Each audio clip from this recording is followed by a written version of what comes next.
All right, good morning. It's approximately 10:05 in the a.m. Beautiful day out. Got clouds, rainy. So I just got done. It took me about just under 5 hours of completing my very own curriculum for a 7-week spiritual boot camp. And for 2 hours a day, Monday through Friday, for 7 weeks, I will be uploading videos for accountability, as well as, not only have I been uploading before, but now I'm upping the stakes due to personal misinformation on my part. I take full responsibility. And the alternative direction to go with this is to increase the stakes, to grow. And this is one of the ways I'm doing it, as well, with at least a 30-minute video of a teacher, preacher, pastor of teaching New Testament scripture and writing down the notes and what have you. So I got 2 ways to do this. I can do it right now, 2-hour session, going through the word, or 1 hour right now, 1 hour in the evening, which I'll probably will do. This will definitely be vigorous, and will test my. It will test me in a lot of areas, to say the least. I am looking forward to it. And I've never done this before. This will be the first time. So I am looking forward to it. And all right. Starting today. Weekends, there will be none. It doesn't count on the weekends. This spiritual boot camp, only Monday through Friday. So well, we're 2.5 minutes in. Let's begin. I'm reading out the NIV translation. Okay. We finished reading chapter 11, David and Bathsheba. So now we're reading chapter 12 in the second book of Samuel, starting now. Nathan rebukes David, chapter 12, verse 1. The Lord sent Nathan to David. When he came to him, he said, there were 2 men in a certain town, one rich and the other poor. The rich man had a very large number of sheep and cattle, but the poor man had nothing except one little ewe lamb he had bought.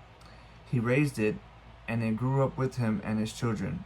It shared his food, drank from his cup, and even slept in his arms. It was like a daughter to him.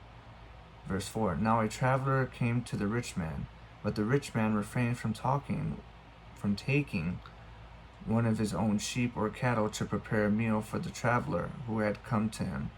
Instead, he took the ewe lamb that belonged to the poor man and prepared it for the one who had come to him. David burned with anger against the man and said to Nathan, as surely as the Lord lives, the man who did this must die. He must pay for the lamb 4 times over, because he did such a thing and had no pity. Then Nathan said to David, you are the man. This is what the Lord, the God of Israel, says. I anointed you king over Israel, and I delivered you from the hand of Saul. I gave your master's house to you, and your master's wives into your arms. I gave you all Israel and Judah, and if all this had been too little, I would have given you even more. Verse 9. Why did you despise the word of the Lord by doing what is evil in his eyes? You struck down Uriah the Hittite with the sword and took his wife to be your own. You killed him with the sword of the Ammonites. Now, therefore, the sword will never depart from your house, because you despised me and took the wife of Uriah the Hittite to be your own. This is what the Lord says. Out of your own household I am going to bring calamity on you. Before your very eyes I will take your wives and give them to one who is close to you, and he will sleep with your wives in broad daylight. You did it in secret, but I will do this thing in broad daylight before all Israel." Then David said to Nathan, "I have sinned against the Lord." Nathan replied, "The Lord has taken away your sin. You are not going to die. But because by doing this you have shown utter contempt for the Lord, the son born to you will die." After Nathan had gone home, the Lord struck the child that Uriah's wife had borne to David, and he became ill. David pleaded with God for the child. He fasted and spent the nights lying in sackcloth on the ground. Wow, he fasted. Verse 17, the elders of his household stood beside him to get him up from the ground, but he refused, and he would not eat any food with them. On the seventh day the child died. David's attendants were afraid to tell him that the child was dead, for they thought, while the child was still living, he wouldn't listen to us when he spoke to him. How could we now tell him the child is dead? He may do something desperate. David noticed that his attendants were whispering among themselves, and he realized the child was dead. Is the child dead? He asked. Yes, they replied, he is dead. Then David got up from the ground. After he had washed, put on lotions, and changed his clothes, he went into the house of the Lord and worshipped. Then he went to his own house, and at his request they served him food, and he ate. Verse 21. His descendants asked him, "Why are you acting this way?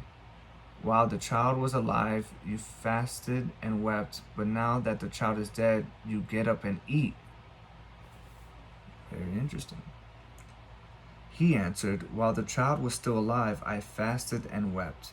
I thought, who knows? The Lord may be gracious to me and let the child live." Wow, so he had hope. And even, some faith there that if I fast, maybe the Lord will be gracious to me and have mercy and let my child live. Wow. But now that he is dead, why should I go on fasting? Can I bring him back again? I will go to him, but he will not return to me. Then David comforted his wife Bathsheba, and he went to her and made love to her. So they're still together. She gave birth to a son, and they named him Solomon. Whoa! Solomon is the author of Proverbs, one of the main author of Proverbs. There's multiple, but we're gonna read what type of significance Solomon has. Wow! The Lord loved him, and because the Lord loved him, I'm getting goosebumps right now. I'm feeling good right now. He sent word through Nathan the prophet to name him Jedidiah. I'm going to look letter C in the footnotes. Jedidiah means loved by the Lord. Anyone trying to name their children a name? Hey, there's one. Verse 26, meanwhile, Joab fought against Rabbah of the Ammonites and captured the royal citadel. Joab then sent messengers to David, saying, "I have fought against Rabbah and taken its water supply. Now muster the rest of the troops and besiege the city and capture it. Otherwise I will take the city, and it will be named after me." So David mustered the entire army and went to Rabbah, and attacked and captured it. Verse 30, David took the crown from their king's head, and it was placed on his own head. It weighed a talent of gold, and it was set with precious stones. David took a great quantity of plunder from the city and brought out the people who were there, consigning them to labor with saws and with iron picks and axes, and he made them work at brick making. David did this to tell the Ammonite towns. Then he and his entire army returned to Jerusalem. And that completes chapter 12, the birth of Solomon. All right. Amnon and Tamar, chapter 13, verse 1. In the course of time, Amnon, son of David, fell in love with Tamar, the beautiful sister of Absalom, son of David. Oh, I think I've read this.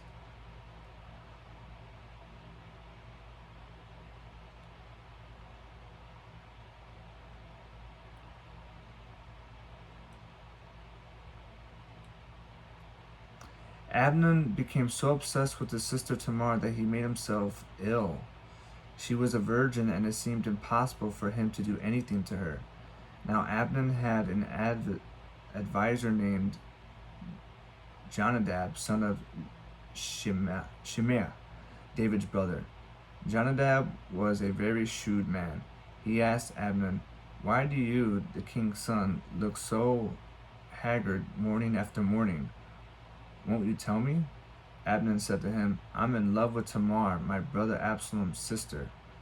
Verse 5, "Go to bed and pretend to be ill." Jonadab said, "When your father comes to see you, say to him, I would like my sister Tamar to come and give me something to eat.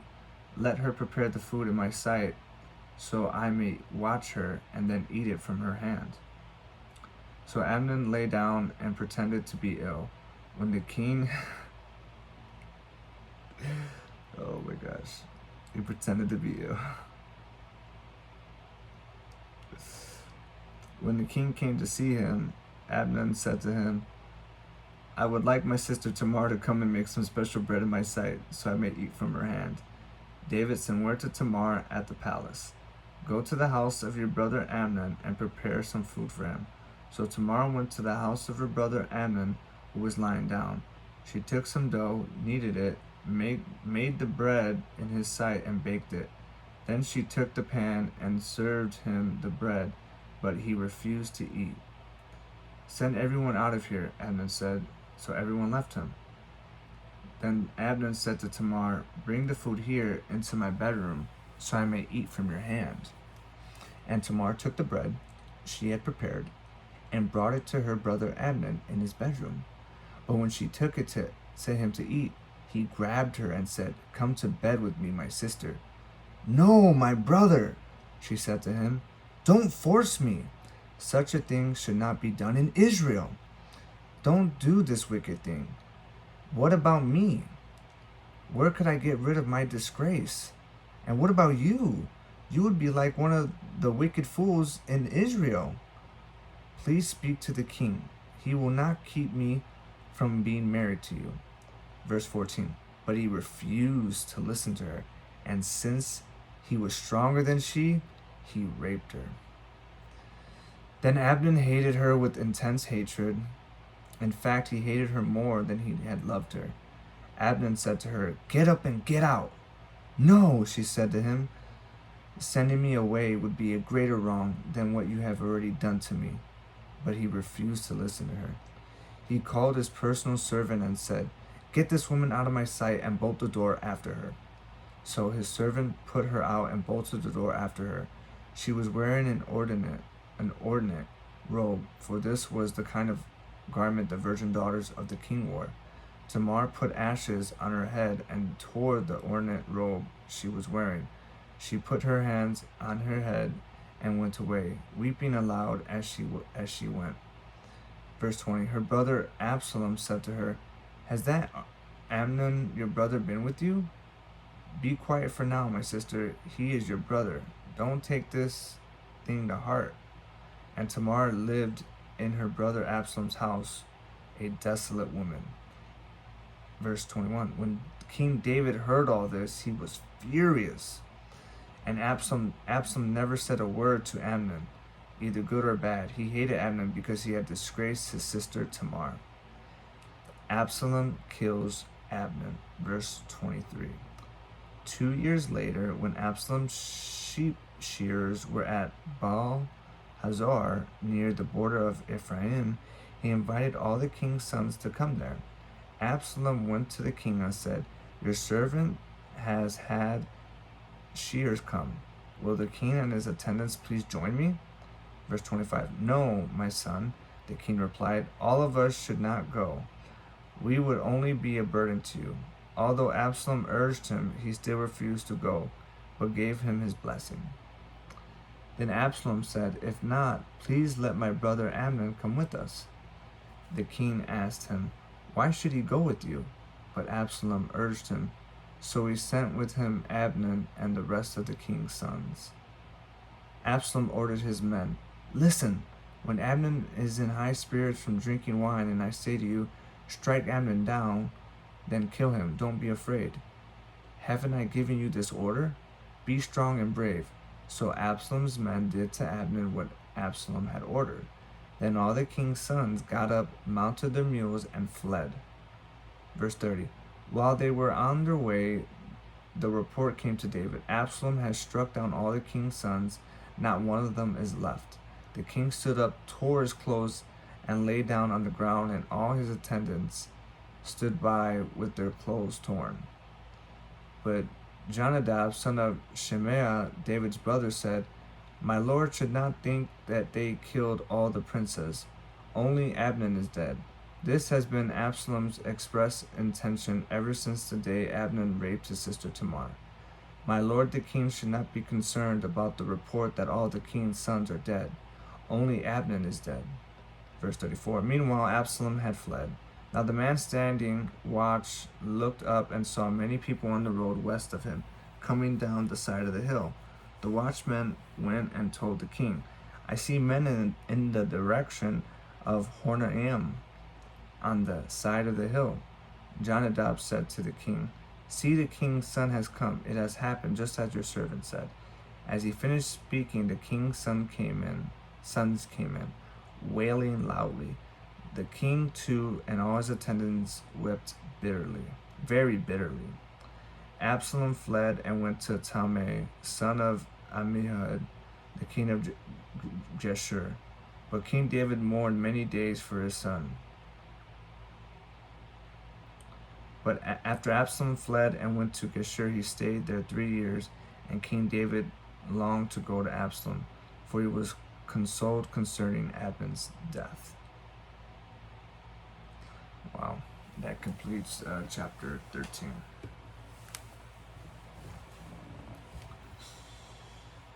All right. Absalom returns to Jerusalem, chapter 14, verse 1. Joab, son of Zeruiah, knew that the king's heart longed for Absalom.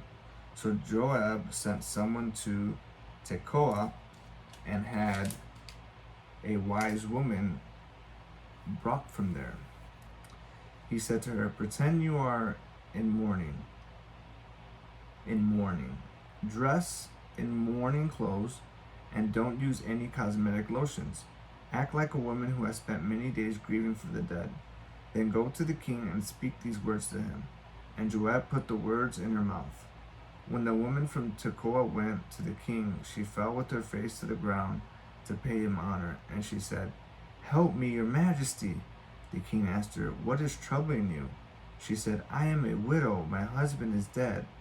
I, your servant, had 2 sons. They got into a fight with each other in the field, and no one was there to separate them. One struck the other and killed him. Verse 7. Now the whole clan has risen up against your servant. They say, Hand over the one who struck his brother down, so that we may put him to death for the life of his brother whom he killed. Then we will get rid of the heir as well. They would put on the only burning coal I have left, leaving my husband neither name nor descendant on the face of the earth. The king said to the woman, Go home, and I will issue an order in your behalf. But the woman from Tekoa said to him, Let my lord the king pardon me and my family, and let the king and his throne be without guilt. The king replied, If anyone says anything to you, bring them to me, and they will not bother you again. She said, Then let the king invoke the Lord, his God, to prevent the avenger of blood from adding to the destruction, so that my son will not be destroyed. As surely as the Lord lives, he said, not one hair of your son's head will fall to the ground. Then the woman said, Let your servant speak a word to my lord the king. Speak, he replied. The woman said, Why then have you devised a thing like this against the people of God? When the king says this, does he not convict himself? For the king has not brought back to his banished son. Verse 14. Like water spilled on the ground, which cannot be recovered, so we must die. But that is not what God desires. Rather, he devises ways so that a banished person does not remain banished from him. And now I have come to say this to my lord the king, because the people have made me afraid. Your servant thought, I will speak to the king. Perhaps he will grant his servant's request. Perhaps the king will agree to deliver his servant from the hand of the man who is trying to cut off both me and my son from God's inheritance. And now your servant says, may the word of my lord the king secure my inheritance, for my lord the king is like an angel of God in discerning good and evil. May the Lord your God be with you. That completes verse 17. Just gonna check if there's if I put this on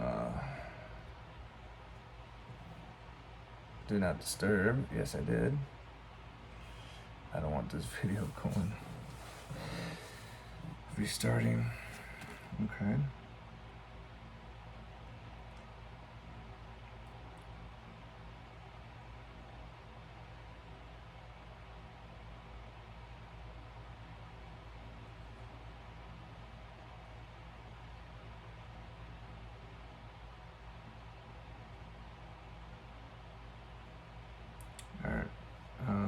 Verse 17, and now your servant says, may the word of my lord the king secure my inheritance, for my lord the king is like an angel of God in discerning good and evil. May the Lord your God be with you. Verse 18, then the king said to the women, don't keep from me the answer to what I am going to ask you.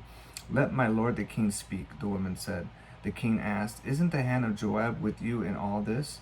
The woman answered, as surely as you live, my lord the king, no one can turn to the right or to the left from anything my lord the king says.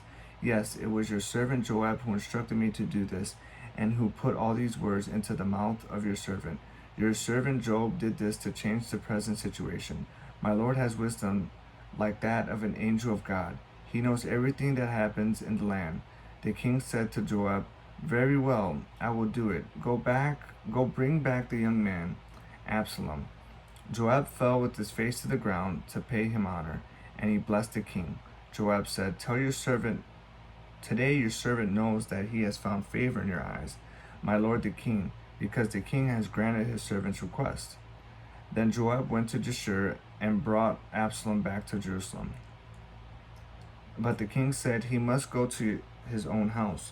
He must not see my face. So Absalom went to his own house and did not see the face of the king. In all Israel there was not a man so highly praised for his handsome appearance as Absalom. From the top of his head to the sole of his foot there was no blemish in him. Whenever he cut the hair of his head, he used to cut his hair once a year because it became too heavy for him. He would weigh it, and its weight was 200 shekels. I'm going to look at the footnotes, the letter B, and it says that is about 5 pounds. 5 pounds of hair in 1 year? That's not even possible. 5 pounds in 1 year. By the royal standard. Verse 27, 3 sons and a daughter were born to Absalom. His daughter's name was Tamar, and she became a beautiful woman. Absalom lived in 2 years in Jerusalem without seeing the king's face. Then Absalom sent for Joab in order to send him to the king, but Joab refused to come to him. So he sent a second time, but he refused to come. Then he said to his servants, look, Joab's field is next to mine, and he has barely there. Go and set it on fire. So Absalom's servants set the field on fire. Then Joab did go to Absalom's house, and he said to him, why have your servants set my field on fire? Absalom said to Joab, look, I sent word to you and said, come here so I can send you to the king to ask, why have I come from Geshur? It would be better for me if I were still there. Now then, I want to see the king's face, and if I am guilty of anything, let him put me to death. So Joab went to the king and told him this. Then the king summoned Absalom, and he came in and bowed down with his face to the ground before the king, and the king kissed Absalom. That completes chapter 14. I'm almost halfway there. Ooh, this is going to be a challenge.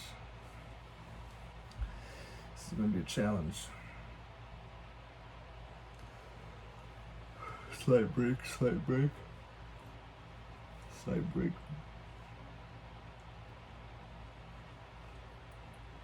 Where's my water? Somewhere behind me. Ooh. I'm honestly getting a little tired from reading this. Can't lie. I'm getting a little tired. And maybe a tenth concerned. Oof.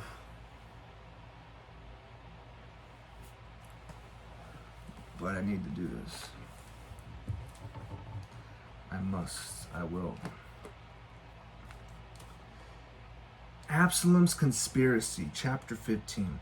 In the course of time, Absalom provided himself with a chariot and horses, with 50 men to run ahead of him. He would get up early and stand by the side of the road leading to the city gate. Whenever anyone came with a complaint and be placed before the king for a decision, Absalom would call out to him, "What town are you from?" He would answer, "Your servant is from one of the tribes of Israel." Then Absalom would say to him, "Look, your claims are valid and proper, but there is no representative of the king to hear you." And Absalom would add, "If only I were appointed judge in the land. Then everyone who had a complaint or case would come to me, and I would see that they receive justice." Verse 5. Also, whenever anyone approached him to bow down before him, Absalom would reach out his hand, take hold of him, and kiss him. Absalom behaved in this way toward all the Israelites who came to the king asking for justice, and so he stole the hearts of the people of Israel. At the end of 4 years, Absalom said to the king, "Let me go to Hebron and fulfill a vow I made to the Lord. While your servant was living in Jeshurun in Aram, I made this vow. If the Lord takes me back to Jerusalem, I will worship the Lord in Hebron." The king said to him, "Go in peace." So he went to Hebron.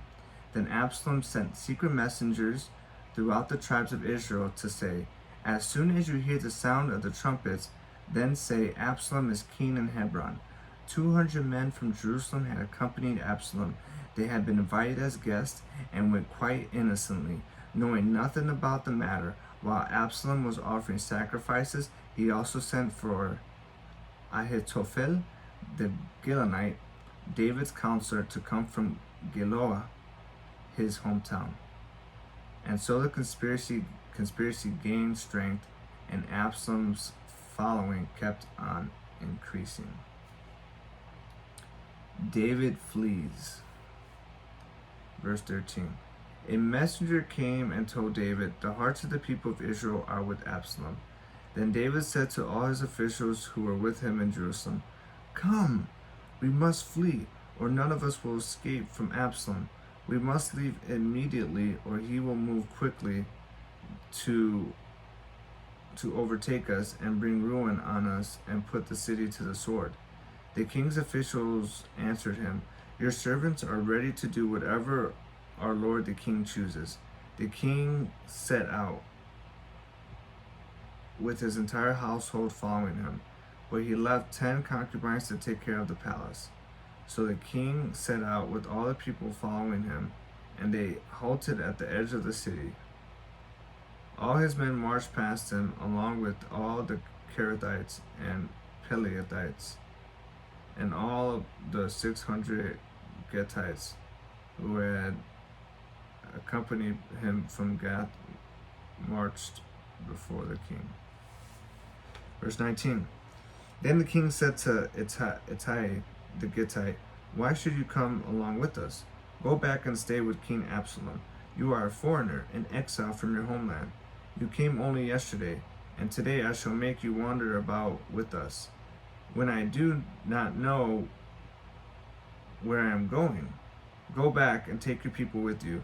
May the Lord show you kindness and faithfulness."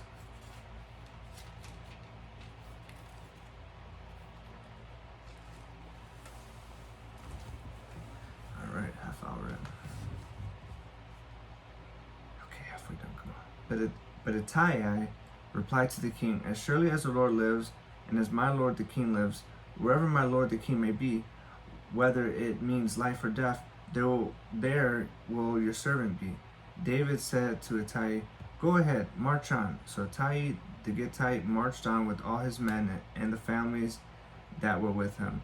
The whole countryside wept aloud as all the people passed by. The king also crossed to Kidron Valley, and all the people moved on toward the wilderness. Zadok was there too, and all the Levites who were with him were carrying the Ark of the Covenant of God. They set down the Ark of God, and Abiathar offered sacrifices until all the people had finished leaving the city. Then the king said to Zadok, take the Ark of God back into the city. If I find favor in the Lord's eyes, he will bring me back and let me see it and his dwelling place again. Verse 26, but if he says, I am not pleased with you, then I am ready. Let him do to me whatever seems good to him. The king also said to Zadok the priest, do you understand? I don't know why I'm so, like this is just hitting me all of a sudden. Like, a lot of my videos, I don't think I've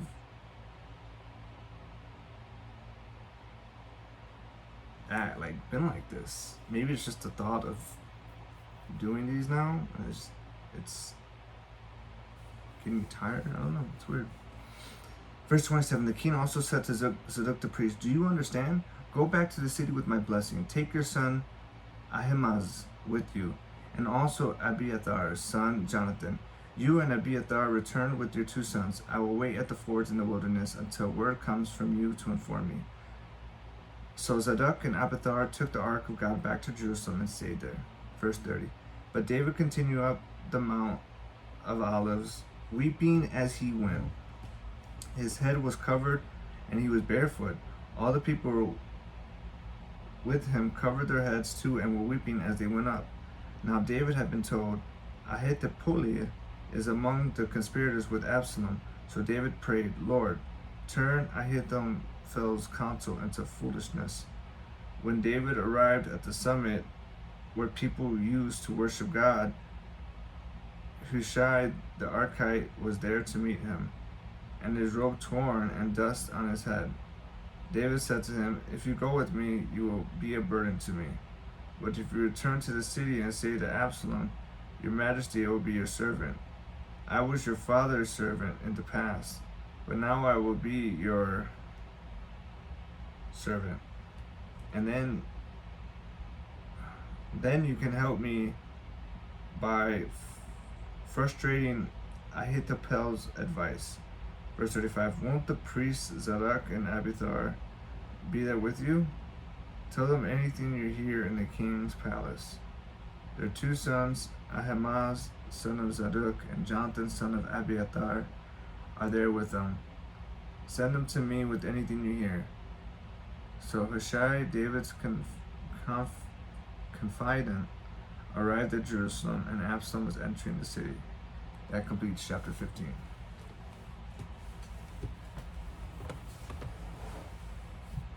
I'm gonna get my water, even though I have a little left.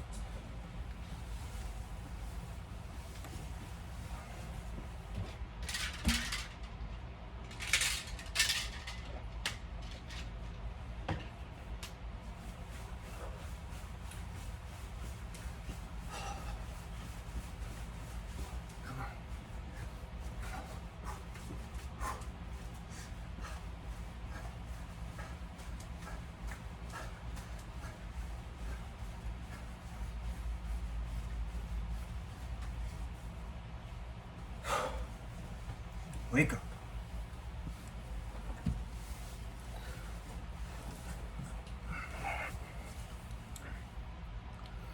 All right.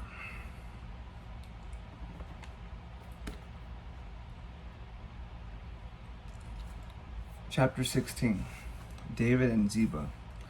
Verse 1, when David had gone a short distance beyond the summit, there was Ziba, the steward of Mephibosheth, waiting to meet him. He had a string of donkeys saddled and loaded with 200 loaves of bread, 100 cakes of raisins, 100 cakes of figs, and a skin of wine.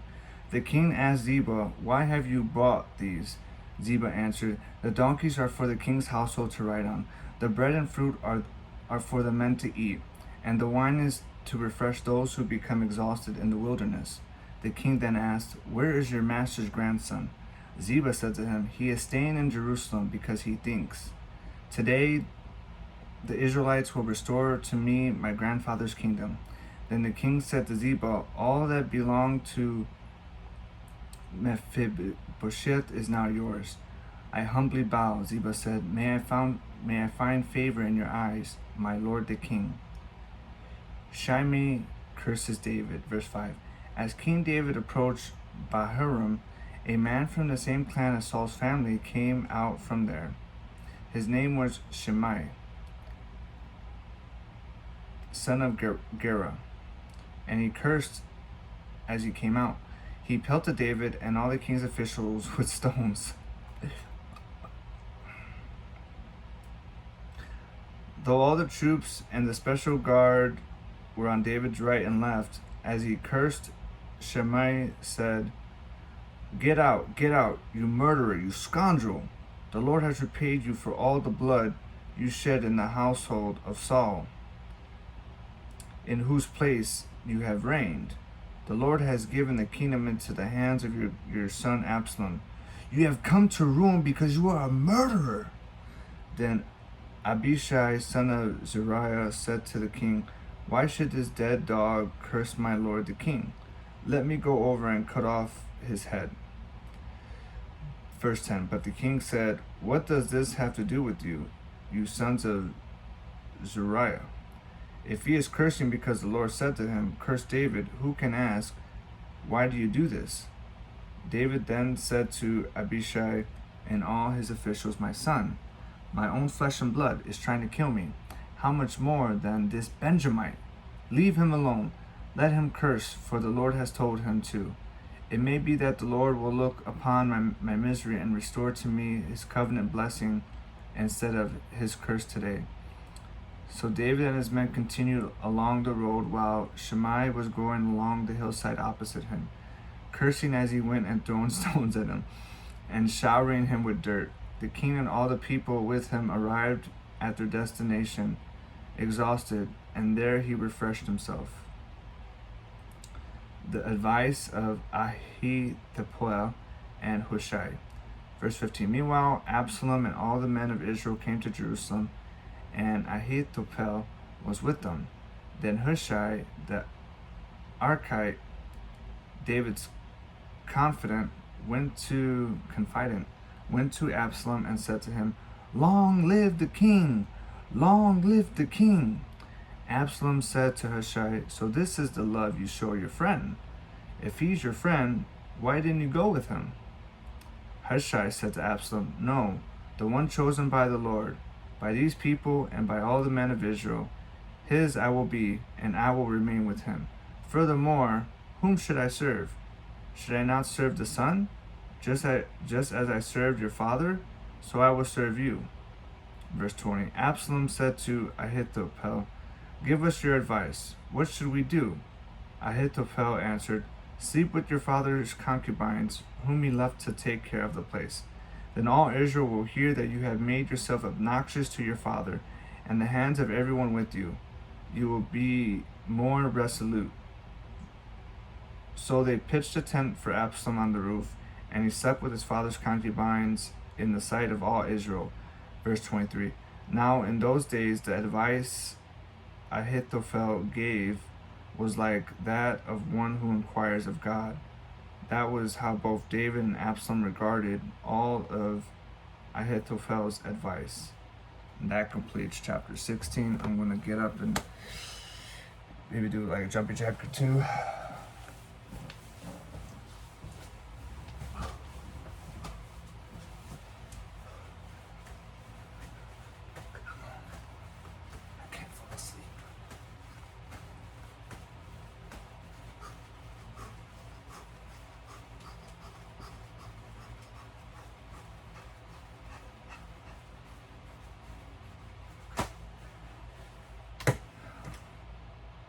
This is necessary.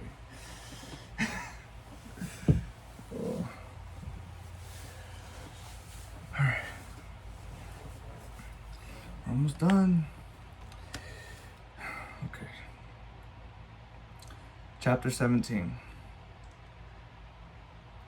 Ahithophel said to Absalom, I would choose 12,000 men and set out tonight in pursuit of David. I would attack him while he is weary and weak. I would strike him with terror, and then all the people with him will flee. I would strike down only the king and bring all the people back to you. The death of the man you seek will mean the return of all.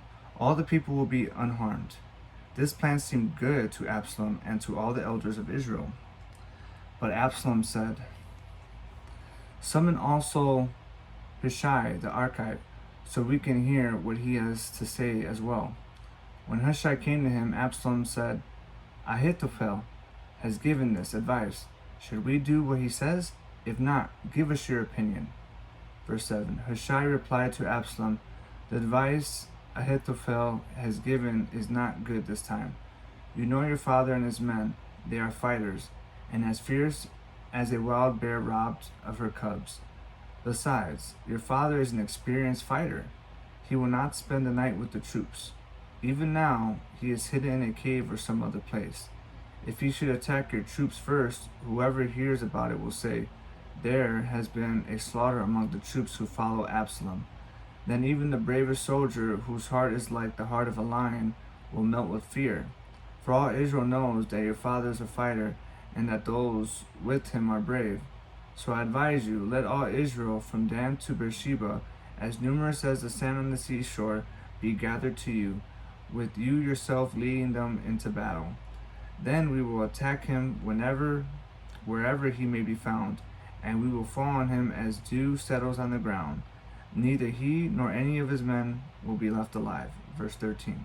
If he withdraws into a city, then all Israel will bring ropes to that city, and he will drag it down to the valley until not so much as a pebble is left. Absalom and all the men of Israel said, The advice of Hushai the Archite is better than that of Ahithophel. For the Lord had determined to frustrate the good advice of Ahithophel in order to bring disaster on Absalom. Hushai told Zadok and Abiathar the priests, Ahithophel has advised Absalom and the elders of Israel to do such and such, but I have advised them to do so and so. Now send a messenger at once and then tell David, Do not spend the night at the fords in the wilderness. Cross over without fail, or the king and all the people with him will be swallowed up. Verse 17. Jonathan and Ahimaaz were staying at En Rogel. A female servant was to go and inform them, and they were to go and tell King David, for they could not risk being seen entering the city. But a young man saw them and told Absalom. So the two of them left at once and went to the house of a man in Bahurim. He had a well in his courtyard, and they climbed down into it. His wife took a covering and spread it out over the opening of the well and scattered the grain over it.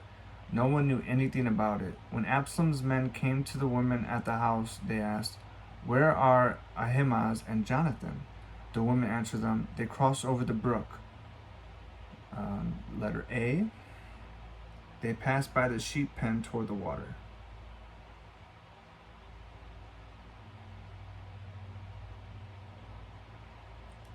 The men searched but found no one, so they returned to Jerusalem. After they had gone, the two climbed out of the well and went to inform King David. They said to him, Set out and cross the river at once. Ahithophel has advised such and such against you. So David and all the people with him set out and crossed the Jordan. By daybreak, no one was left who had not crossed the Jordan. When Ahithophel saw that his advice had not been followed, he saddled his donkey and set out for his house in his hometown. He put his house in order and then hanged himself. So he died and was buried in his father's tomb. Absalom's death. Verse 24. David went to Mahanaim, and Absalom crossed the Jordan with all the men of Israel. Absalom had appointed Amasa over the army in place of Joab. Amasa was the son of Jether, an Ishmaelite who had married Abigail, the daughter of Nahash and sister of Zeruiah, the mother of Joab. The Israelites and Absalom camped in the land of Gilead. When David came to Mahanaim, Shobi son of Nahash from Rabbah of the Ammonites, and Machir son of Amiel from Lo Debar, and Barzillai the Gileadite from Rogelium, brought bedding and bowls and articles of pottery. They also brought wheat and barley, flour and roasted grain, beans and lentils, honey and curds, sheep and cheese from cows, milk for David and his people to eat. For they said, the people have become exhausted and hungry and thirsty in the wilderness. That completes chapter 17. We're almost done. I gotta get up again so I don't be snoozing.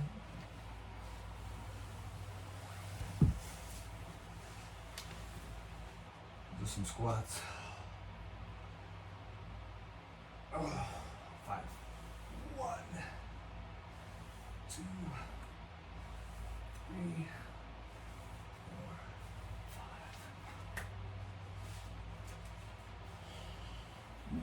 Almost done. All right.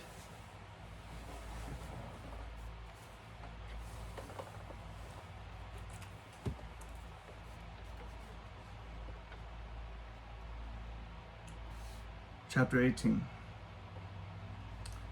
Verse 1. David mustered the men who were with him and appointed over them commanders of thousands and commanders of hundreds. David sent out his troops, a third under the command of Joab, a third under Joab's brother Abishai, son of Zeruiah, and a third under Ittai the Gittite. The king told the troops, I myself will surely march out with you. But the men said, you must not go out. If we are forced to flee, they won't care about us. Even if half of us die, they won't care. But you are worth 10,000 of us. It would be better now for you to give us support from the city. The king answered, I will do whatever seems best to you. So the king stood beside the gate, while all his men marched out in units of hundreds and of thousands. Verse 5. The king commanded Joab, Abishai, and Ittai, be gentle with the young man Absalom for my sake. And all the troops heard the king giving orders concerning Absalom to each of the commanders. David's army marched out of the city to fight Israel, and the battle took place in the forest of Ephraim. There Israel's troops were routed by David's men, and the casualties that day were great, 20,000 men. The battle spread out over the whole countryside, and the force swallowed up more men that day than the sword. Now Absalom happened to meet David's men. He was riding his mule, and as the mule went under the thick branches of a large oak, this is what I read. Absalom's hair, this is crazy, out of all things, his hair. Good thing I cut my hair, I don't want to get killed by my hair. Alright, so verse 9. Now Absalom happened to meet David's men. He was riding his mule, and as the mule went under the thick branches of a large oak, Absalom's hair got caught in the tree. He was left hanging in midair, while the mule he was riding kept on going. That mule. When one of the men saw what had happened, he told Joab, I just saw Absalom hanging in an oak tree. Joab said to the man who had told him this, What? You saw him? Why didn't you strike him to the ground right there? Then I would had to give you 10 shekels of silver and a warrior's belt. Dang, you would have leveled up. But the man replied, Even if 1,000 shekels were weighed out into my hands, I would not lay a hand on the king's son. In our hearing, the king commanded you and Abishai and Ittai, protect the young man and Absalom for my sake. And if I had put my life in jeopardy and nothing is hidden from the king, you would have kept your distance from me. Joab said, I'm not going to wait like this for you. So he took 3 javelins in his hand and plunged them into Absalom's heart while Absalom was still alive in the oak tree. Verse 15. And 10 of Joab's armor bearers surrounded Absalom, struck him, and killed him. Then Joab sounded the trumpet, and the troops stopped pursuing Israel, for Joab halted them. They took Absalom, threw him into a big pit in the forest, and piled up a large heap of rocks over him. Meanwhile, all the Israelites fled to their homes. During his lifetime, Absalom had taken a pillar and erected it in the king's valley as a monument to himself. For he thought, I have no son to carry on the memory of my name. He named the pillar after himself, and it is called Absalom's monument to this day. David mourns. Verse 19. Now Ahimaaz, son of Zadok, said, Let me run and take the news to the king, that the Lord has vindicated him by delivering him from the hand of his enemies. You are not the one to take the news today, Joab told him. You may take the news another time, but you must not do so today, because the king's son is dead. Then Joab said to a Cushite, Go, tell the king what you have seen. The Cushite bowed down before Joab and ran off. Ahimaaz, son of Zadok, again said to Joab, Come what may, please let me run behind the Cushite. But Joab replied, My son, why do you want to go? You don't have any news that will bring you a reward. He said, Come what may, I want to run. So Joab said, Run! Then Ahimaaz ran by the way of the plain and outran the Cushite. While David was sitting between the inner and outer gates, the watchman went up to the roof of the gateway by the wall. As he looked out, he saw a man running alone. The watchman called out to the king and reported it. The king said, If he is alone, he must have good news. And the runner came closer and closer. He's coming closer and closer. Then the watchman saw another runner, and he called down to the gatekeeper, Look, another man running alone. The king said, He must be bringing good news too. The watchman said, It seems to me that the first one runs like Ahimaaz, son of Zadok. He's a good man, the king said. He comes with good news. Then Ahimaaz called out to the king, All is well.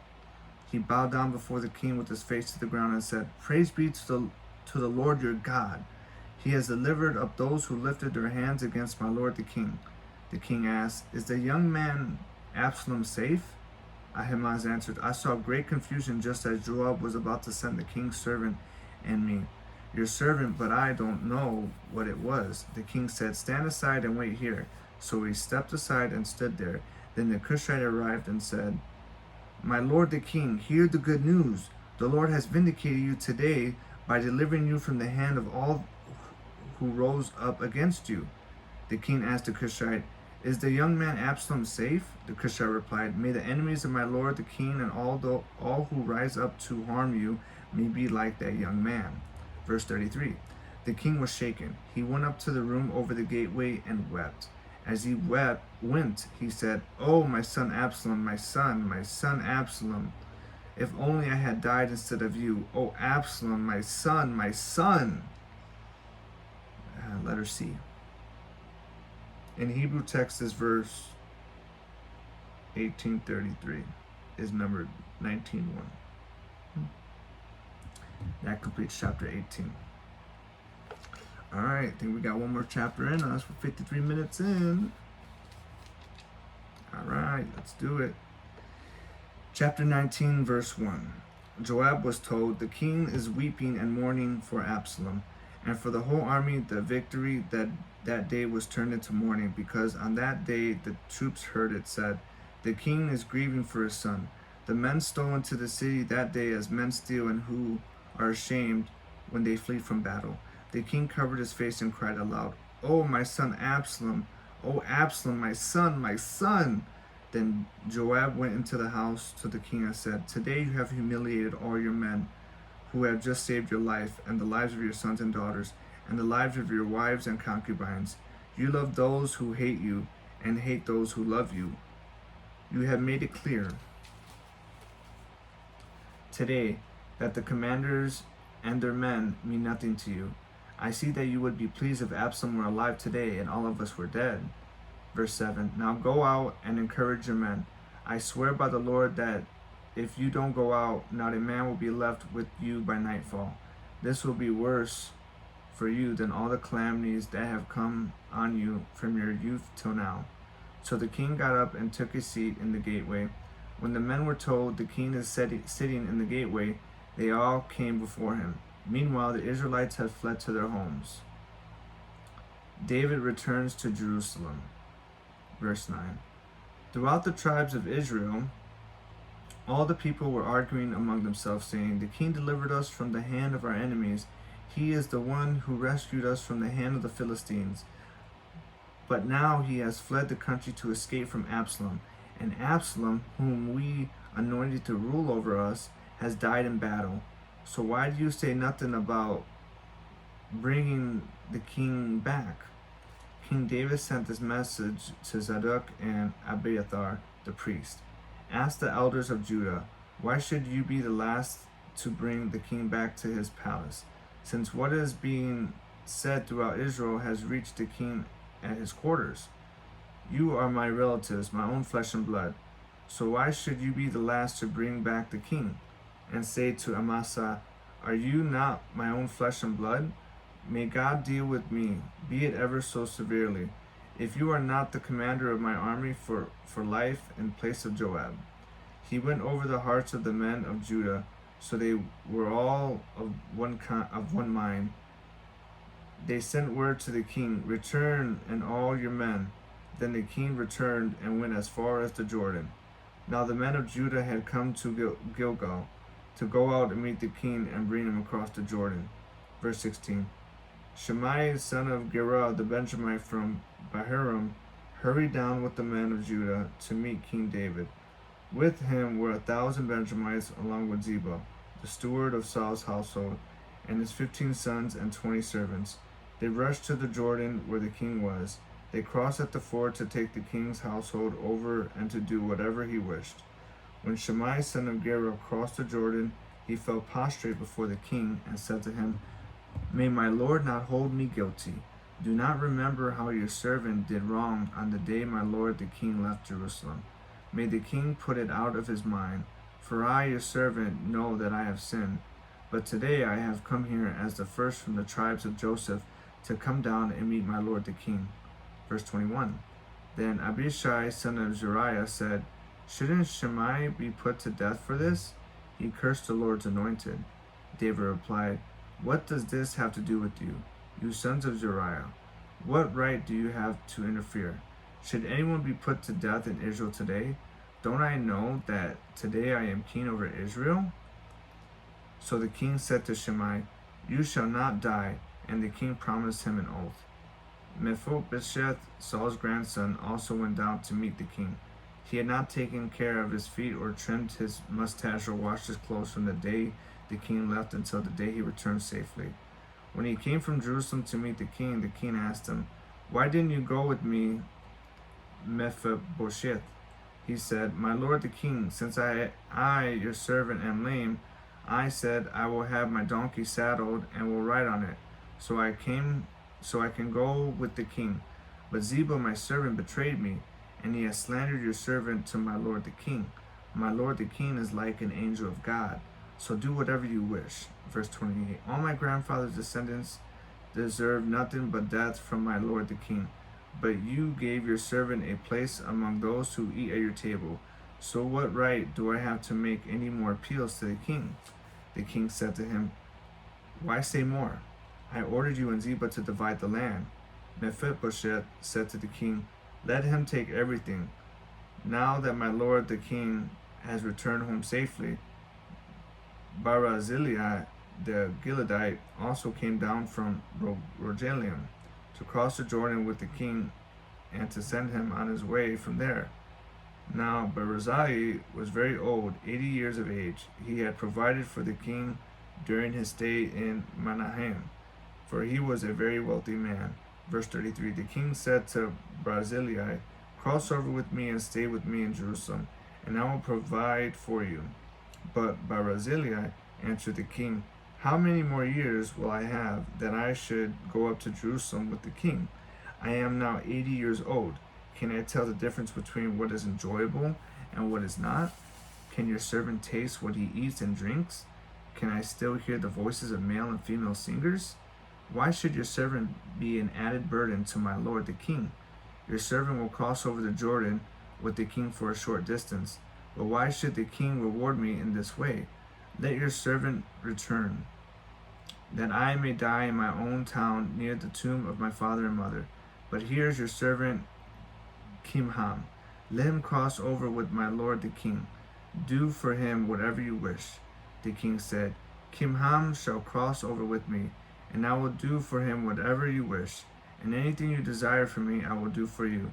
So all the people crossed the Jordan, and then the king crossed over. The king kissed Barzillai and bid him farewell, and Barzillai returned to his home. Verse 40. When the king crossed over to Gilgal, Kimham crossed with him. All the troops of Judah and half the troops of Israel had taken the king over. Soon all the men of Israel were coming to the king and saying to him, Why did our brothers and men of Judah steal the king away and bring him and his household across the Jordan, together with all his men? All the men of Judah answered the men of Israel, We did this because the king is closely related to us. Why are you angry about it? Have we eaten any of the king's provisions? Have we taken anything for ourselves? Verse 43. Then the men of Israel answered the men of Judah, We have 10 shares in the king, so we have a greater claim on David than you have. Why then do you treat us with contempt? Weren't we the first to speak of bringing back our king? But the men of Judah pressed their claims even more forcefully than the men of Israel. And that completes chapter 19. And that completes the first part of our day's request assignment of a 2-hour video, and then I got to do the half-hour notes of a sermon, of a teaching of a New Testament of some sort. So, yeah, I just started Spiritual Bootcamp, 7 weeks. It's going to be good. It's going to be real good. Yeah, I also wrote it out. I wrote a SMEAC for it. Situation, mission, execution, admin, logistics, and a conclusion. And yeah, so I'm going to sign it, and gonna give a copy to Pastor Eddie. Maybe he can oversee me, hold me accountable for it. If not, it's fine. I'm still gonna do this. So, all right. See you later.